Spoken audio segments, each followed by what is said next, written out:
The theme of the next session is learning at your own peril, since we have with us a strong student audience. The kind of questions we will be exploring in this panel range from how can students be targeted and singled out on campus for forming and expressing opinions, how does any educational institution sidestep its responsibility of creating a strong, aware, and sensible citizen? Why does a place of learning exceed its brief of teaching and indulge in pushing youth to the brink and yet enjoy complete impunity? What relevance does a caste certificate have inside a classroom? Speaking on these and other such related issues, I invite our panelist, Professor Murli Krishna, whose specialization is on history of Dalit emancipation. Our second panelist is Dr. Sujata Suripalli, an activist and academic currently serving as the principal of the University College of Arts, Social Science and Commerce with the Satvahana University Karimnagar. Ma'am teaches sociology and writes on a vast range of topics concerning development studies such as SEZs, dams, caste, gender disparity, Adivasi rights, environmental issues, natural resources, and challenges in Telangana. Joining them, I invite Mr. Rama Sangye, housing rights and education activists, Tashi Chodup, and Dr. Anant Maniganti. Just to frame this conversation, for the last many years, ever since I have returned to Hyderabad after a 10-year gap in 2009, I've been very, very concerned about suicides on university campuses. Hyderabad has seen a number of suicides. Hyderabad has seen a number of really ugly incidents that flare up after suicides. And many of them happen on university campuses. And one of the phrases that actually kept coming up for me in many of the conversations is that these are actually death by 1,000 cuts. That is, the very experience of navigating the university, the space of higher education, is one that is intrinsically somehow extremely painful. Harm and injury is inflicted on individuals on a moment-to-moment basis, and at some point of time it reaches a level where one says that this is it, there's nothing more I can do. Why do these things happen? How do these things happen? How can we create spaces where we can even have conversations about this?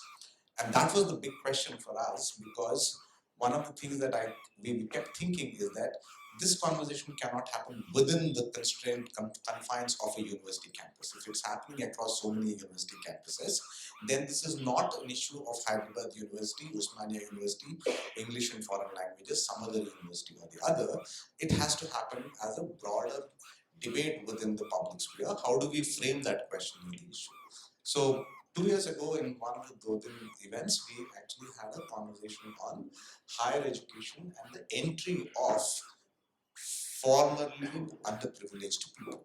The assumption is that somehow when you enter the university space from a place of lack of privilege, something has changed. You are now in the middle of people. You are now in a place where former inequalities are gone. What happens really to people in the university campus? One very interesting formulation that emerged from that is that our universities are actually organized for the privileged people to teach privileged people how to become more privileged. Right? So if you enter it with less privilege, then we don't know what to do with you. We just don't know how to deal with you because you're not part of the game. We've never trained ourselves to deal with someone like you. So we are struggling, right? And then that led to a very interesting question at the end of it. If this is the case, then how is it that we are talking about doing remedial work with the students? The remedial work actually needs to be done with the faculty members or with the administration, because they are the ones who don't know how to do the job that they have undertaken to do. Why are you doing remedial work with students? Right? I'm not saying the students don't need to be taught skills. Of course, they need to be taught skills, but the remedial work is not with them, it's with someone else. This is the second line of argument that emerged. The third one that emerged is that it's actually emerged particularly after Rohit's suicide. And at the time of Rohit's suicide, I was personally very, very deeply affected, because I could see along the course so many points at which something could have been done, and that something had nothing to do with his caste. It had to do with his education. It had to do with the kind of research that he wanted to do. It actually needed very simple intervention in terms of how to do research, how to ask questions, what kinds of questions within a university space can be even asked or not asked. And those interventions did not happen, which is an issue of failure of education as it should happen, with or without the question of caste. And that was something that kept bothering me. Therefore, the question then was, do we really need to have some kind of a framework in which we can say that students, parents, anybody else, even an ordinary citizen, can hold the university accountable? Right? These are institutions which have public investment. These are institutions in which we are reposing a lot of faith and trust. These are institutions which have huge amounts of resources at their command. If you have all of this, what is the job that you are supposed to do? If you are not doing it, if you are not doing it in a particular way, then can we hold you accountable for what you have not done? So that's the broad framework in which we have assembled a panel here. I'll just go from this end. Ramaswamy is an old friend and he is someone who has worked in Calcutta, and he can speak from personal experience about what happens in universities and how the lack of accountability of universities can actually be very, very destructive. Sujata Surepalli is someone who has been in the last 7 years, 8 years. In fact, I have known her particularly intimately in many of these conversations and contexts where suicides have occurred. She's been with the boys, she's been with the girls, she's been there every time something has happened in the region, and she's also a teacher, so she can reflect on this from the point of view of both a teacher, a mentor, and a comrade in a particular struggle that is happening. Professor Murali Krishna, I've heard him actually speak from two different vantage points. One is, how does a student actually navigate the university? What kinds of resources become available? What kinds of choices do students make? Are there people who can mentor them when they are moving through this? What kinds of injury does actually happen to students? And he's been looking at this also from the point of view of the administration, because he's now in Tata Institute of Social Science working and directly dealing with these kind of issues.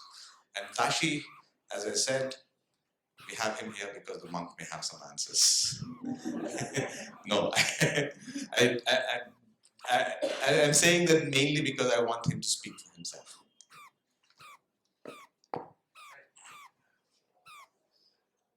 Thank you, Anant. Right, let me get into it directly. 4 years ago, in the month of May of 2013, my son, who was then 21 years old, studying in Manipal University to become a chef, a new course called Bachelor in Culinary Arts, which he joined. And he committed suicide. He did that because he was hounded and victimized by the university authorities. And it all started with him having smoked pot outside in his residence, and they did these random urine samples on students, and then started taking action against those students. So he had to call his parents to come to the university, and both me and my wife were traveling. I was abroad, and when we gave that feedback to the university that we can't come on that date, they didn't care about that. They sent another date a few days later, but that was not convenient either. And they told him that until that is done, you cannot take the final exams of that year. And he had changed from a four-year degree course to this 3-year degree course in another subject. You know, if you want to be a chef, you join the hotel management course, and chef is part of that. So he wanted to be a chef. He was not interested in hotel management. So when the new chef course came after finishing 2 years of that, and he didn't want to join in the second year of the chef course because he wanted to start it from scratch. So he had already lost 2 years, so to speak. And so he was imagining he would lose another year.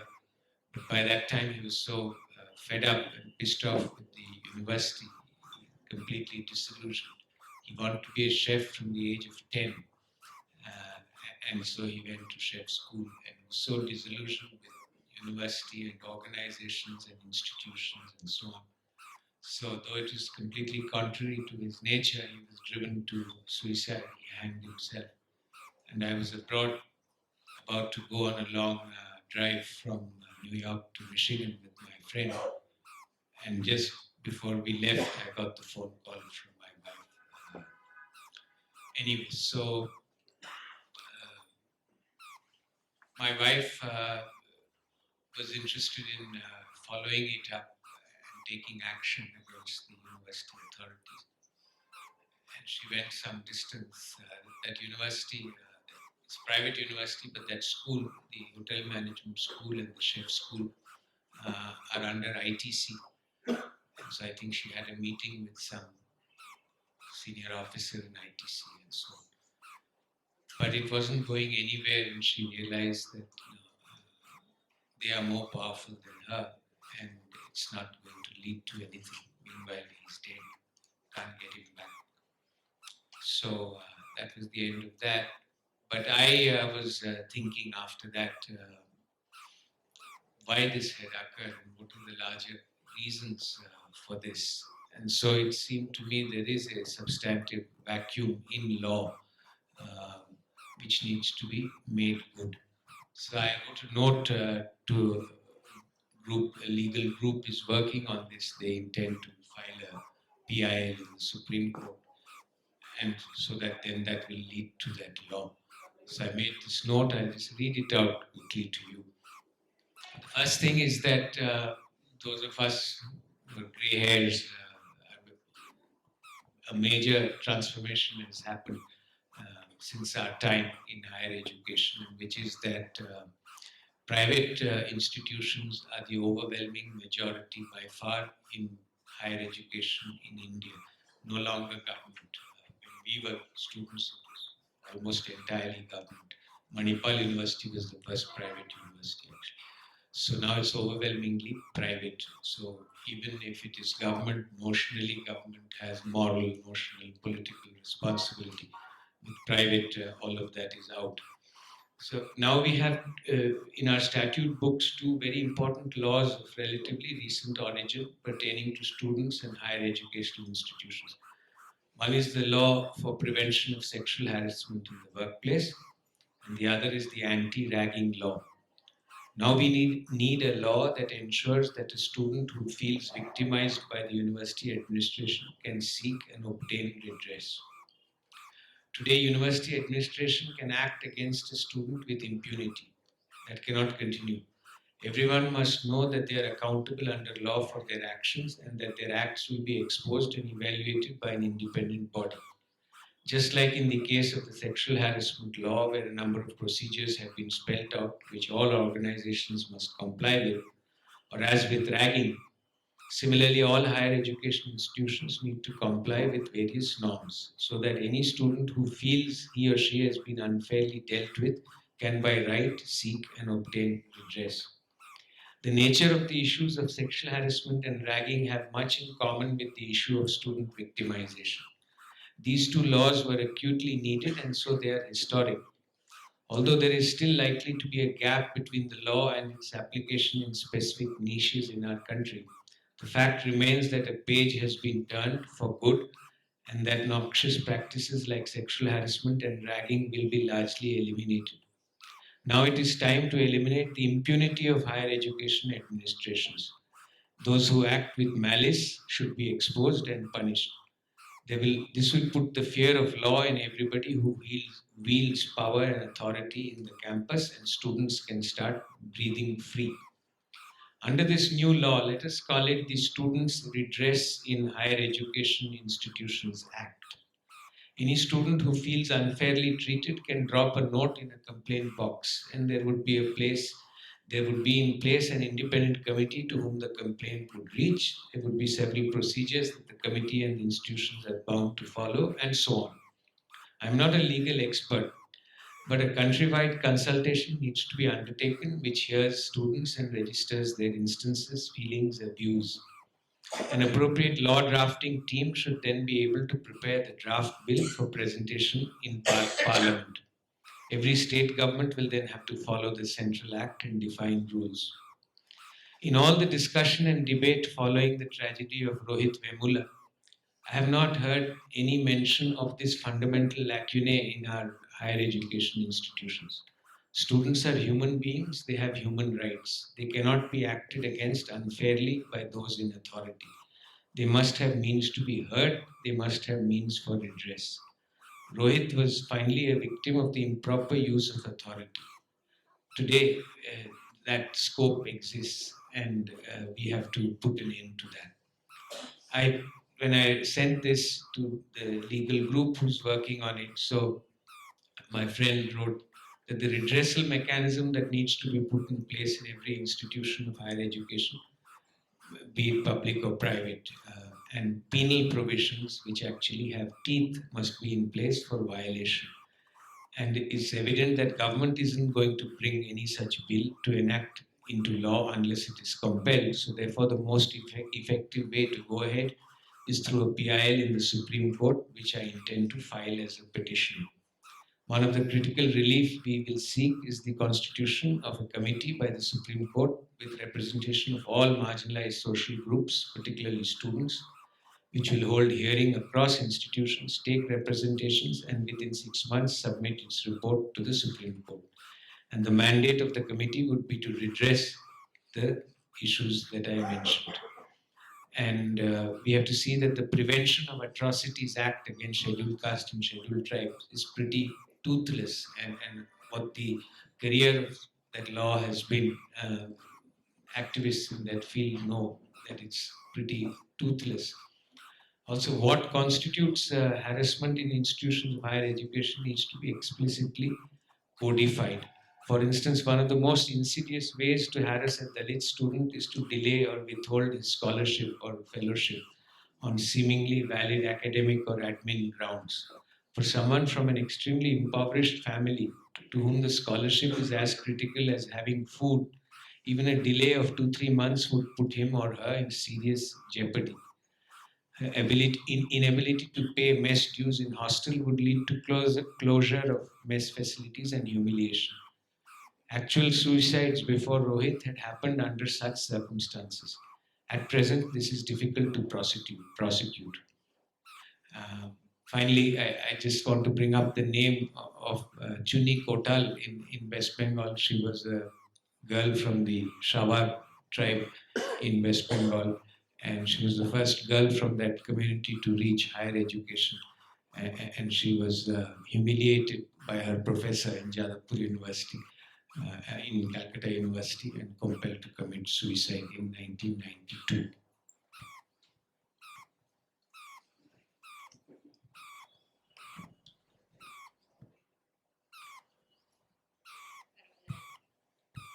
Where to start? I'm just thinking. I was recent suicide in Usmania University 1 month back, not even a month. So I happened to be there. When I was going, I saw thousands of police coming and closing all the gates, and I held up inside. And poor OBC community guy and daily wage laborers and a very top rank student who got into that. And what was the reason, nobody knows. And the first time I saw somebody hanged himself for a shoelace, shoelace in the bathroom, which is small mole like a, and hanged himself to the wall in a bathroom. And students were fighting, and no reasons, nobody knows. But one strong reason was, this example is when a student comes to a university, and any university like Rohit Vemla, he wants to become a Carl Sagan, a scientist, and this guy wants to become a teacher, like MSc Physics, and he failed to secure marks, and a lot of promises, and he is really worried, according to his friends and mother and sister, that he missed some exam, and the government have failed to keep the promises and notifications, all that stuff. So being a university teacher and also administrator for last 5 years, what are we offering to a student who come with lots of hopes and dreams and to learn something? In fact, we do nothing. It's another Hinduized community that we in a university teachers and an administrator. It is another society that we want everybody into, from our own perspective. Why did Rohit Vemla was targeted, Nazib was targeted? Not because of their backgrounds, but because of their political thoughts, because of their involvement in different areas. And why did so many students in Osmania committed suicide? Because of their political ambition to, for Telangana. And we somehow, like we teachers, thanks to Central University teachers are here, some teachers are there who can understand really and groom up students, be with students. I was invited for a Velivada, inauguration, and I was in the on the spot when Rohit Vemla committed suicide, and I was really sitting with them in the tent and calling every leader, why are you not coming? These five students are in the cold, in the they're not eating, and then they're fighting. I was taking every bunch of leaders and organizations to the to the Velivada at that time. In fact, I was one in the key organization of workshop. So what Anant was saying, that outside people or organizations are dealing from the university, and within the university we as a teachers, no counseling centers, no the centers to look into what the student is really feeling for, especially rural students and students of Dalit background, Adivasi background. They come with a lot of baggages, lot of fear, lot of um, not matching with the food stuff and not able to mix with that. I was in a fact only one fact finding committee had with Rohit Vemla. We were talking to the students, and one student said, we we when we see the girls with shorts and small dresses, and it's really shocking for us when they smoke and they drink and outside, and we end up seeing them, and there was a case on us on gender sensitivity kind of GS cash cases, because it's a lot of it get for me as a teacher. I was in 2013 in JNU for a 1 month refresher course. I was really shocked. I was unable to place myself in the university in Delhi, though I was seriously involved in the Telangana movement, because somewhere I feel that like urban spaces, when you're talking that you're left alone, and where are we? These places are not for us, right? These people are not speaking our language. These people are not able to understand our feelings. And if I talk anything, if I speak, and if I express my this thing, I was in Geneva for a long back, minority fellowships at the Human Rights Commission. For the, I took all the pickles and all there. All my international participants, like they put me, oh, you eat so much spicy things, and you are like you're a somewhere, you every 5 minutes I used to get a comment that uh, on my dressing, whatever it is. I'm just giving you that university spaces are already designed and fixed, that elite spaces definitely, and the teachers which they come from, definitely they come from with orthodox traditional Hindu. And in my university, every Ganesh Jayanti we used to fight, because the science principal wants to do a big Ganesh Chaturdasi, and with tent and prashads and statues, and where am I, very, no, no, no, I'm not going to allow. And lot of contradictions we teachers, and coming from a our own backgrounds, and when a boy and a girl speak, and when we are in the Rohit Vemla fact finding committee, they said, what Anand saying has nothing to do with the caste. There is so much to do with the caste and your background and from where you are coming, because we somehow forgot to, identify the differences. So when we started a magazine, Desi Disa, we said we are discarding unity and diversity because we want diversity in multiplicity, right? So we want to acknowledge people, our own backgrounds and multiplicity, but who has that much of time? So nobody. Why when Rohit Vemula went and committed suicide, not even after 5 6 hours, I think they got to know that his one of his boy was missing. And same here in the Murli, he was right in there in the bathrooms and one of the bathrooms and. Everybody's sleeping. Nobody's bothered about who this boy, where is this boy, why he committed suicide, and the trauma starts with the Rohit Vemula and the Murli case. I was practically seeing the state repression over the students. Then thousands of police crowd and closed every possible gate, and these 100 to 200 students, I was really worried. They are with the tear gas, they are with the arms, they are with the what is they going to do? They are taking all the iron beds top floor, iron chairs top floor, and they are breaking the walls and keeping their stones. And they bought the acid bottles, and they're all standing in the first floor and ready to pour and throw on the police. And it's a real battle I saw on that day. But finally, what happened? Thousands of police broke the doors, YouTube channels.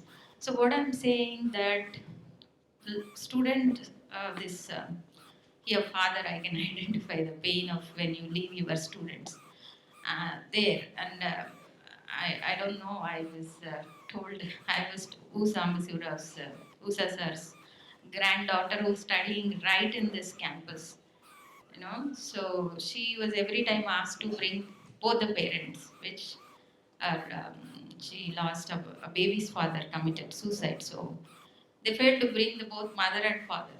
So they were not able to put up, and they withdrew their this thing. And I'm just giving you an example that what how we want a student to be and what student wants to be, and there's no matching.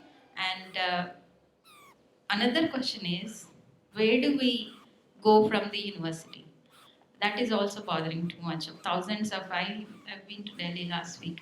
She says we want after the JNU we want to be Munirka. Otherwise in America we don't want to go to our own homes. So in Central University you have that kind of a place, and in Usmania you have Manikinagar. That where do you want to go from there? And there's a lot of mismatching, and somewhere we have to reform from the administration, from the teachers background, from the between the students to students. Whenever I go see all the students of one particular caste class is one side, another thing, even in central universities I see all the northeast students here there. Maybe that is because the fear of exchanging views and understanding. So suicides have lot many things to do with the university spaces, and especially with your political ideology, and also the kind of treatment they get. So that's what I feel. Thank you.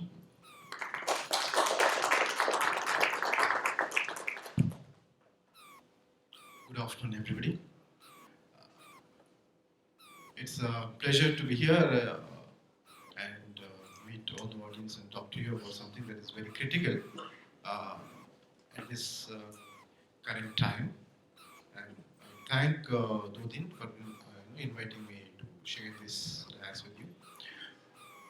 I, I have to be very careful when I'm speaking now. The reason is that there are lots of students in the audience who are my students, who were my students. And some of them may have got into some kind of a trouble because of some of my actions and decisions as being part of certain committees. So they know what I'm saying, and they will also challenge me and question me when I say something that is not right. Right. And another thing that I want to also say that it's a privilege also to be part of a university, which is an institute of excellence, and which is very old, but I'm not as old, but I quickly kind of moved up in the administrative ladder, even while I'm very young. I was a student 8 years back, and now I'm a university teacher and also in an administrative position of taking responsibility for students, that is youth in the university, right? So in that sense, I can relate to some of their problems, and in the other sense, I also have to navigate between the administrative pressure and the students, challenges by living on the campus. So that's a very tricky part of my position at this point in TIS Hyderabad. What I just wanted to, I don't want to give you any kind of a lecture or a detailed talk on what this university is all about, but I just wanted to start from where uh, you know uh, one of the parents who is sitting with us has actually started off. That is with his own personal experience of losing his child. That is very painful, all of us know, and that is a pain that we also need to understand and acknowledge of all the parents who lost their children as part of their desire to educate their children in order to see them somewhere beyond what they could not achieve. So that is a desire, that's a dream that the parents had, and therefore they sent those children to the universities to get to the dream position that they desired for their children. But now what's happening is that the concrete reality of the university at this point is that we are in a situation where part of the university is already privatized. That means that the market has already taken some space within the university. Point number one. Point number two, education was not meant primarily for success. Education was meant for survival. Okay? Children needed certain skills, youth needed certain skills to go back and survive in the society. But now education system or the universities are designed, or seemingly they project that they are designed for success, but all the youth that come into the university are not prepared to succeed according to the terms and conditions of the universities, right? So this is point number two. Now, having said that education was not primarily meant for success, then now driven to market oriented success, now there is a lot of stress that is piling up on the minds of the youth that are coming into the university. Secondly, now when there is a lot of stress, the youth needs to be supported by the institutional mechanisms to cope with the stress. Now, do we have that kind of a coping, mechanisms which can address the youth and their stress while they were on the campus, navigating their programs and courses till they finish their program and then take the certificate and go. Now, the next point that I want to actually make is that there are two things that are happening. Skills are professionalized and certified, and therefore, someone who wanted to become a chef had to get admission in a university and get that certificate, and only then one can go into the market in order to establish oneself as a chef. Otherwise, there was no need for someone to become university graduate in order to become chef. I am a very good cook. I can cook, right? And if I want to start a restaurant and then I want to run it successfully with whatever the skills that I have, I can run it. Why do I need a certificate? But now, you see those skills are certified and professionalized, and therefore universities become inevitable for youth to enter into. But now universities are actually not prepared to manage the diverse interests and the areas that are created because of the market. So universities are still working from the traditional platform of teaching and learning from a traditional, fashion. Now there are a lot of things that are happening. Digitalization has happened, digital learning is happening, but the university is not prepared to digitalize their instruction, right? The way in which they transact. But in those places where the learning is digitalized, then the what is expected, or the clientele that is expected in the university, is those who are from the cities. Okay? So that is a horizontal mobility from city to city. And from a cultural capital, to another institution which is culturally very rigorous, because it is culturally rigorous not just because it is knowledge intensive, but also rigorous in terms of the scaling up of the lifestyle. Okay, so in that sense, we are catering to a population or a generation of people who come from privileged section, and therefore they seek digitalization, and that digitalization which invariably means ending up in good placement and getting high perks. Okay, so this is how it is. And on the other hand, we have universities like Usmania, where the traditional learning is still there, and students are deeply politicized because of lot of survival existential problems that were there. So we have that kind of a binary where there is a basic survival problem, and there is, on the other hand, there is a high desire and expectation to battle the market driven needs and competencies, right? So these are the two kinds of things that we have at this point in time. Now, talking about here, what needs to be talked about most importantly is administration. Now, why do we have universities in cities? Why not in villages? Because India is not city centric. India has a lot of landscape beyond the cities. But why do you have only universities in the cities? Because it is easy to administer. Because the government and administration is centrally located in the cities, and therefore universities come there. And that is how youth behavior is controlled and regulated. Right? But also, we also need to keep in mind that the market is also quite vibrant in the city. So that means that the youth is not just getting exposed to the learning of a high quality in the university, but the youth is also getting exposed to the market and the rapid changes that are coming in the market. That means that they have to straddle two things: the market desire and the university pressure. Okay? So this is something that we actually need to seriously research and find out where our students are going wrong where our students are becoming the victims of this rapid urbanization and digitalization, and in pursuit of excellence, right? So that is something that I feel that we need to really focus on. And another thing that I also wanted to flag over here is that when we are talking about administration, the administration is very, very I would not say callous, but is not very sensitive and serious when it comes to dealing with youth, because they are very paper driven and rule driven. But the youth, when they are coming, they don't come in having read all the rules, right? But we insist.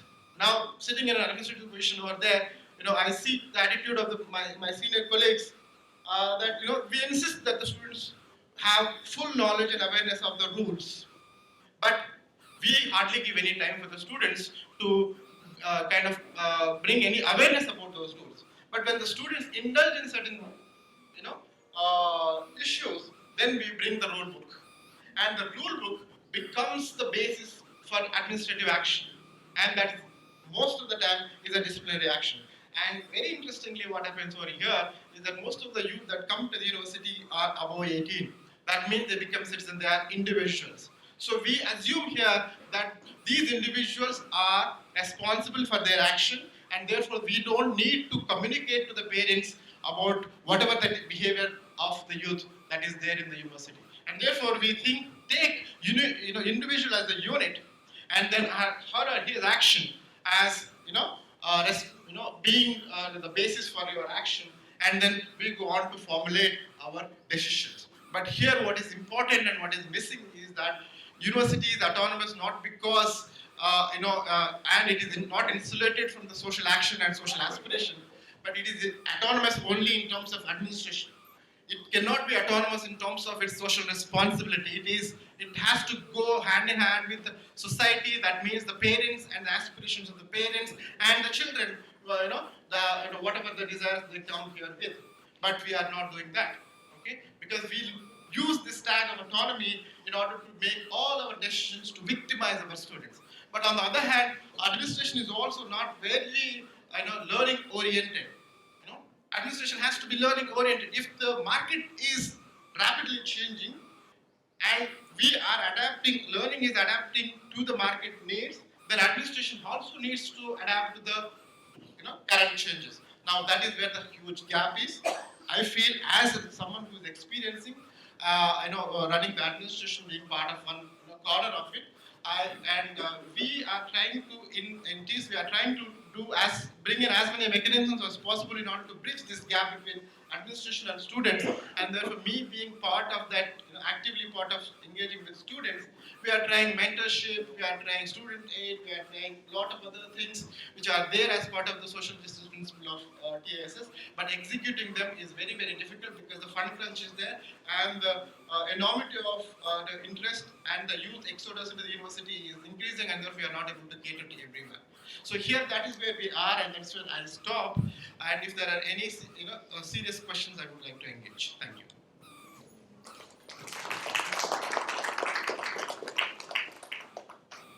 You all have to put up with me again on the second day. Sorry for that. My experiences with higher education are limited. I don't think, and because I've never really continued post my undergrad, and I never feel like.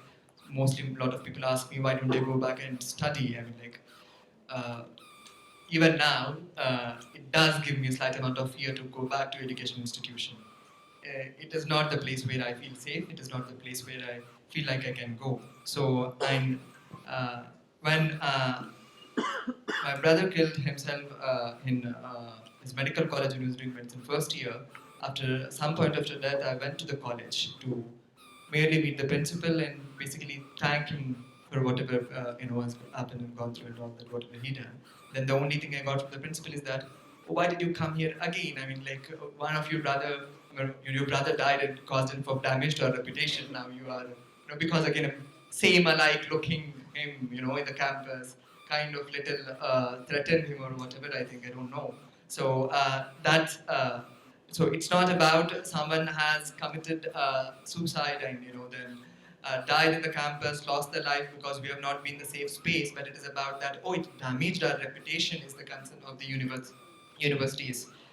Recently in Bodh Gaya, where I live, I happened to meet a few students from Nalanda University, and Nalanda University happens to have now a vice chancellor who has gone from Hyderabad and landed over there, and so the students started venting out how what happened in these 3 months with this university after she has become the vice chancellor, and how they have signed up these documents that we will not protest, we will not say anything against the university. If we do anything, you are rightful to debar us and kick us out of the university without any kind of thing to be asked. I mean, do I want to go to such kind of spaces? I'm not so sure, and I don't think I don't want to go. As Anand says, universities are the spaces where privileged teach people to be more privileged, people to be more privileged. But I also think that the places that exert authority, power, and also teach other people to be these powerful, authoritative people. If you can't be those people, you're not fit to be in those university campuses.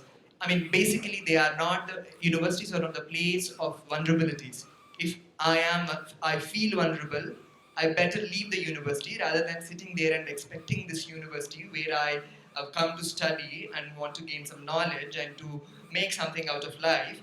I can't expect any kind of support. I can't expect any kind of help. If I do that, I will be making a fool out of myself. Um and also when we my association with higher education is right now only to when I talk to all my friends who are currently, most of them are doing their PhDs in all kind of higher education institutions across. It really feels this entire PhD process is like something so scary, lonely process. I mean, and it's still going on. Someone is expected to keep pushing, going on all through this 5 years and finish it and get it done. Otherwise, it's not going to work. And what kind of support systems do we have exactly? And when we again talk about support system and resilience systems, we talk about them again within the same campus. I mean, most of the campuses do have counseling centers. I would not like to go to the same, counseling center in a campus where I'm actually facing trouble and talk to some of the same, whatever psychology staff or someone employed by the campus itself. And why is it that only students generally are asked to go and actually, take whatever counseling services and all that? Why not generally these administrative, non-administrative staff of the universities asked who are abusive, who are violent, please go and get some help because you need more help than the students need it.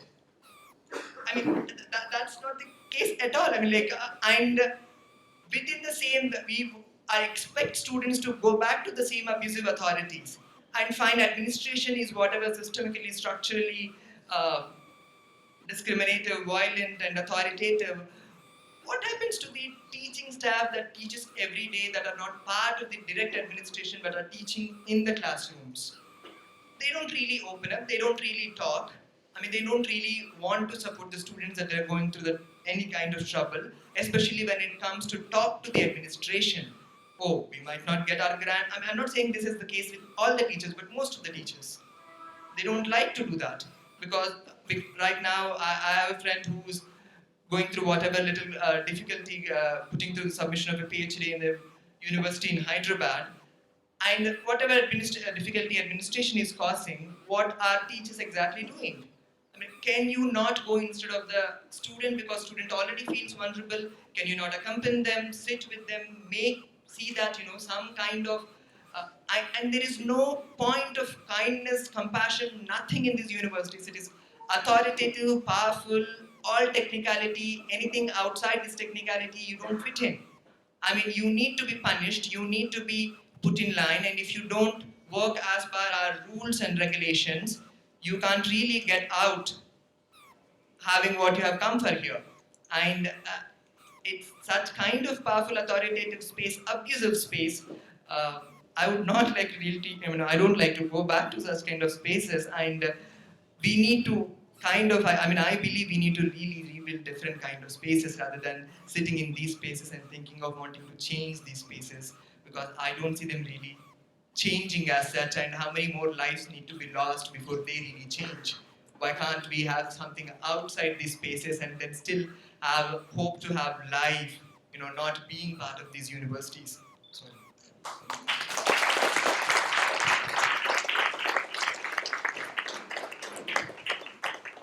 Thank you so much. That was actually a very intense panel for me. There's so much for me to think about, and I don't want to speak out of turn at this moment. There's a lot that I need to reflect on. But I have two options, and I want you to pick.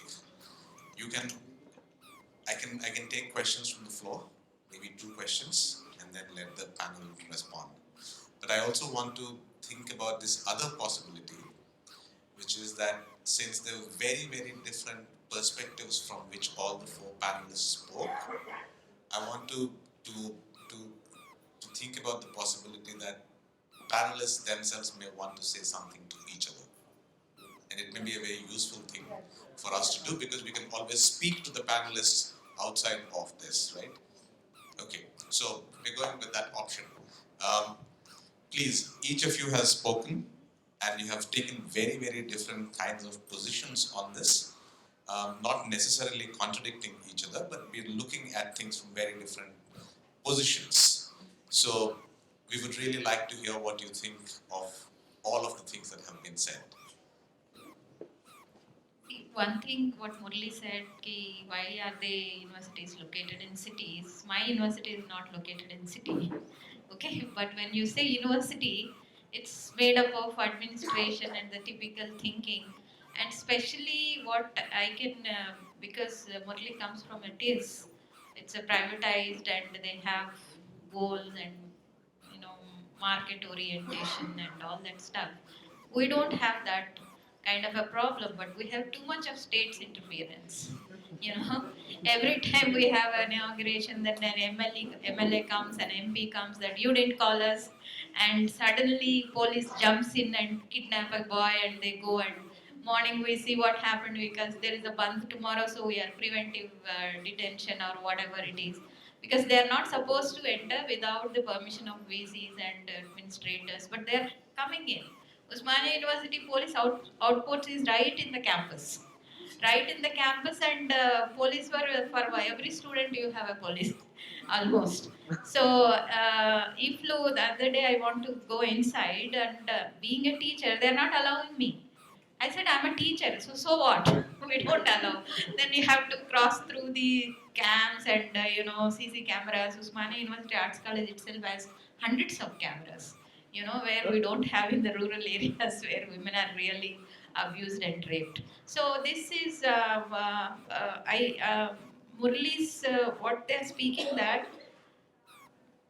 when you get funding when you are issuing a certificate, and we are reduced to a certificate agencies, so I'm really campaigning these days that you can charge from the individuals, and you can distribute the certificates instead of they come. And because there's a place, university is a place where it's a learning center, where it is a big canvas that you have to do yourself and learn big things. And we have big leaders emerging from JNU and Usmania University, and that is what we expect from the university. So administrators are reduced to these market goals, and they operate. Definitely, whether Murli is there and whoever is there in that administrative positions, who have to go by rules. But what I'm saying, whether it is a city or in a rural area, wherever the campus is a campus, that four walls, a campus ground is not allowed outsiders. What Anant was saying, that when it is not the university spaces are not for the outsiders, outside organizations and citizens, and who are concerned about the universities, that it is very difficult to function, because spaces are very shrinking these days. When you speak something, and every other day my our registrar calls me that every day I'm getting your photograph on WhatsApp, that you are you are complaining on government this stage, and that you are on the left party circle and here, and every day we are feeling, how can you say that you are a government employee and all that kind of stuff. So it is also related to the students, that um, what is the wrong if somebody expresses their feeling. That is my concern. If whatever it is, university is a place that every student and a teacher should express their political ideology. Nothing to do with because George Reddy was from the Osmania University, and there were many students who are top rankers, right? They're not necessarily then to. Murli also commented that Usmania University is more on survival politics, which I don't agree, because Usmania University is more on the responsible university, which takes every aspect of society. Recent Adivasi Lambada struggle, and recent Maoist killings, and everything they take up. University students, they can take up, and they are supposed to take up. I mean to say that it's not that you get a certificate and get away with the certificate. It is also that a student and a teacher has a lot of responsibility on us, what's happening outside the society. And this transgender issue is coming up nowadays, and there are many issues are coming up, and we are supposed to speak, and all our universities are closed to speak anything else other than your books. And we have to really see that how it fits into the academics, and to invite Anand or somebody, that I have to struggle a lot to fix them in the academics, and talk about. I really can't at a seminar on Maoists and straight insurgency, all that stuff.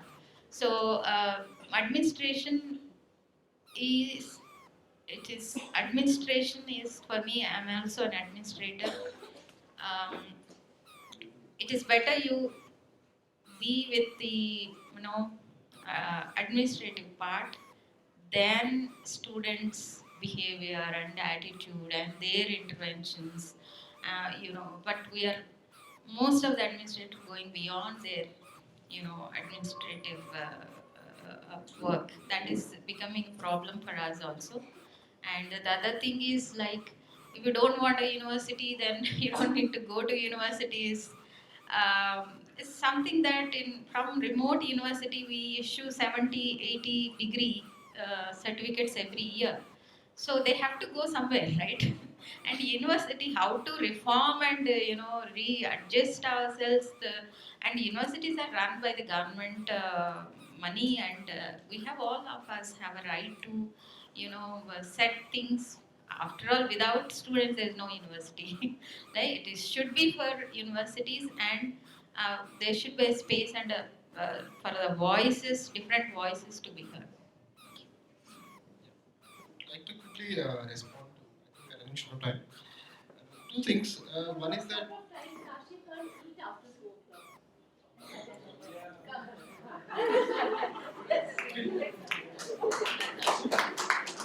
That's right.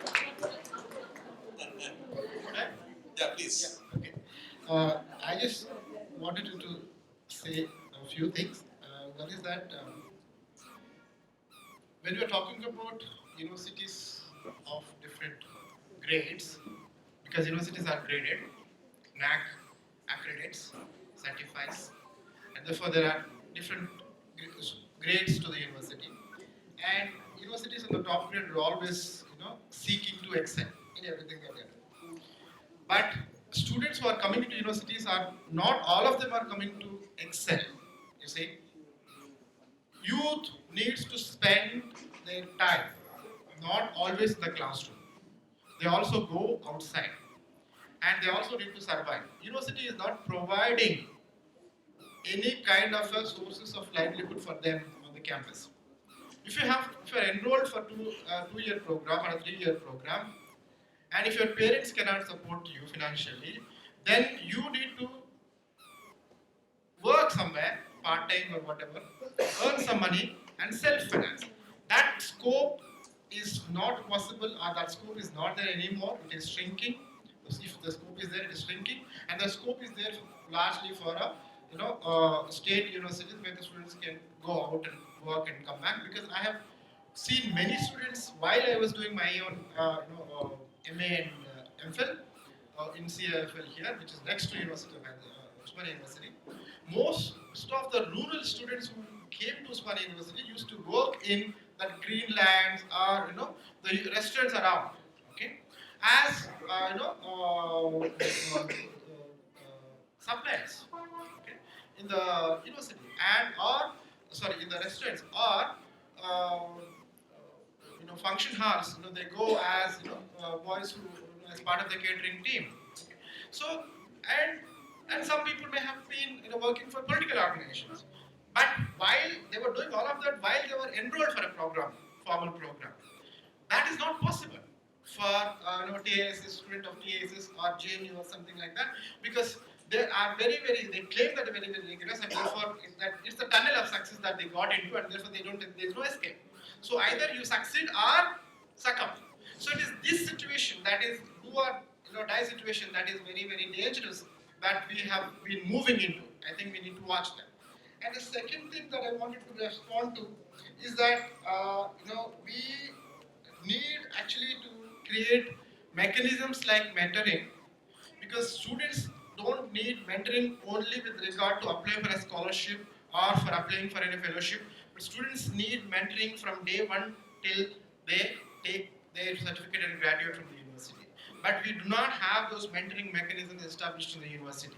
And secondly, if it is the city, there's a lot of urban enchantment that is there. And how can you prevent the student from getting into that? And it could be a trap, and it could be a very productive, whatever it is. So, but therefore, mentoring has to be there in all these universities to make the students aware, guide them, and make their journey in the university safe, productive, and successful. Doesn't leave lot of stress for the student as well as the parents at the end of the day. Okay? That's what I would actually seek to do or look forward. Okay. I see many hands going up, but no questions, please. Only comments. And I want to hear one here, Amitabh, then one there, and then Anand. Okay? I said, please, no questions, only comments. I just want to hear comments, and then we can close this and go on for lunch. And then we can am Madhvi. I'm just adding this some comments to both Ma'am Sujata Ma'am and Murli sir. I'm not agree with Tashi's space trouble what he said. So every Dalit should come to the university. This is our warfield. Some people are going to the war for their sons, sent to the sons and daughters to get war. So this is universities are warfields for Dalits, are downtrodden people, downtrodden class. They should know the every politics of each of their problem. So they, since the years, they kept darkness in the. So they don't know anything. So they have to express and they have to articulate and they learn to articulation. So they should come to the universities for PhDs, not for the jobs and not for the. They should know the society and politics, what they are and how they are treating the society and system, how the system is playing their lives. This is my.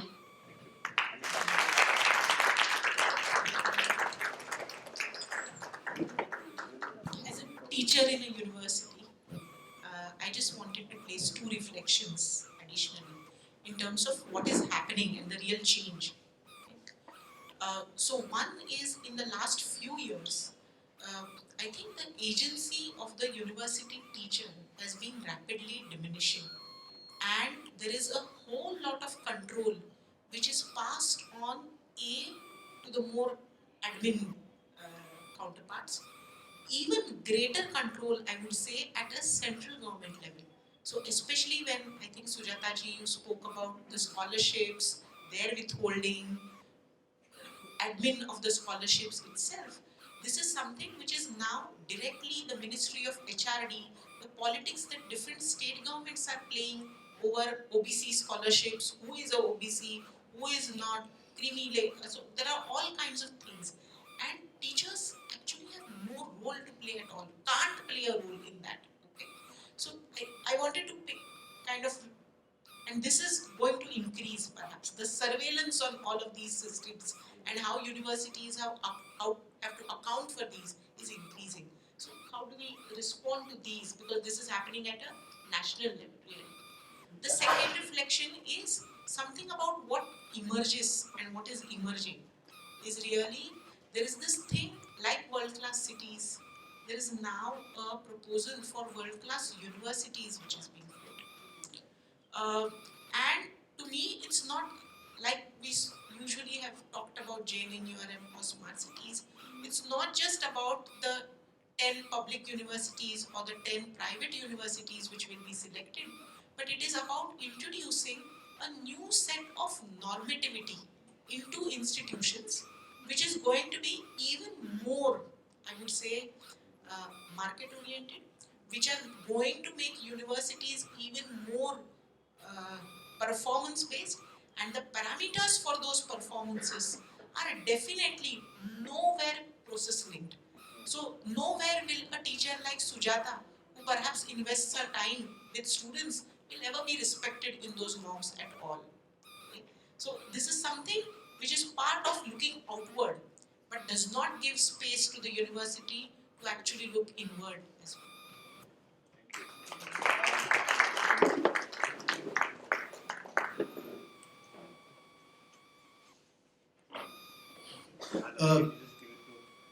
Very quickly, and then very good afternoon to you, sir, Anand sir, and all your team.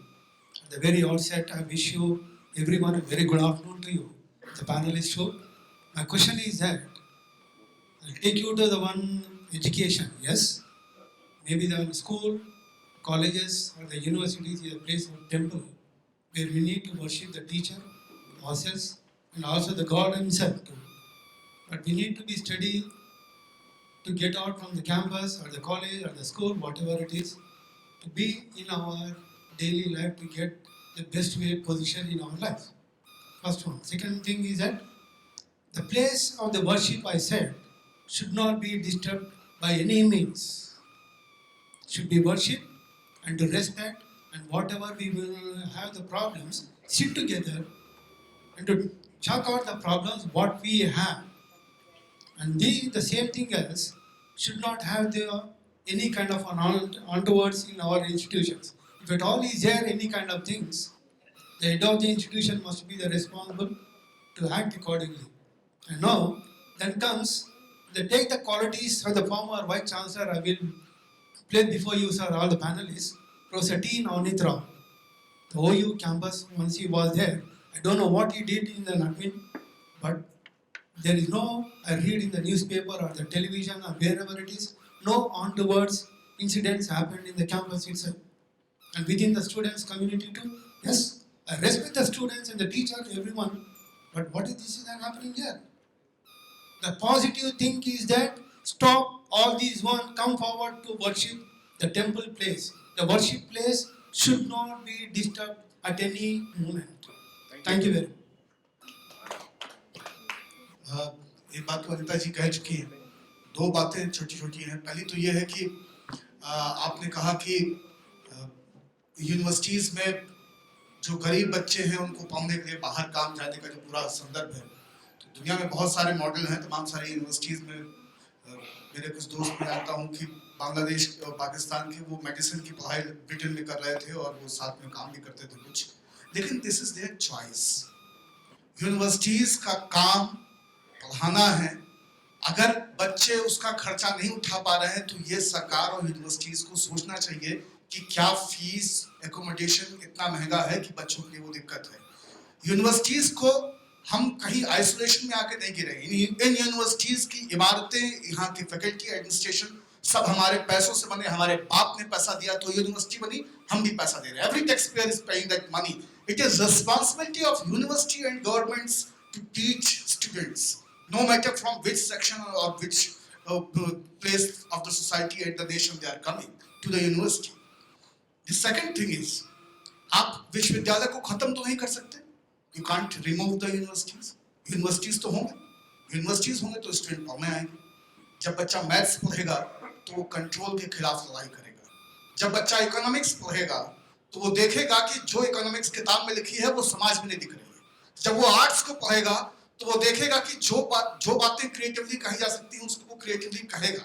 जब वो political science, social science पढ़ेगा तो वो उन सारे contradictions को से भी रूबरू होगा अपनी जिंदगी में पहली बार, जो किताब में कुछ और कहते हैं और समाज में कुछ और है। इन कॉन्ट्राडिक्शंस के बीच में वो बच्चा बड़ा हो रहा है। इन कॉन्ट्राडिक्शंस को वो देख रहा है, उसके दो दिन, एक व्हाइट और एक ब्लैक, वो देख रहा है। आपने एक बहुत अच्छी बात कही कि एडमिनिस्ट्रेशन को मार्केट के हिसाब से अपडेट होने की जरूरत है।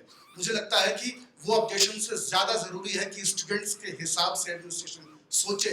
उन बच्चों के बारे में जो सोचिए जो 16 साल के, 18 साल के यूनिवर्सिटी आए हैं, वो क्या सोच रहे हैं, किससे गुजर रहे हैं, क्या उनको पढ़ाया जा रहा है और क्या वो दुनिया में देख रहे हैं। उस कंट्रास्ट में वो बोलेगा नहीं तो क्या करेगा। एक ही विकल्प तो है बोलने का, और यूनिवर्सिटी में नहीं बोलेगा तो कहाँ बोलेगा। वो उसका आंगन है, वो उसका घर है। आदमी घर में सबसे पहले बोलता है। उनको बोलने दीजिए, आपकी यूनिवर्सिटी अच्छी हो जाएगी।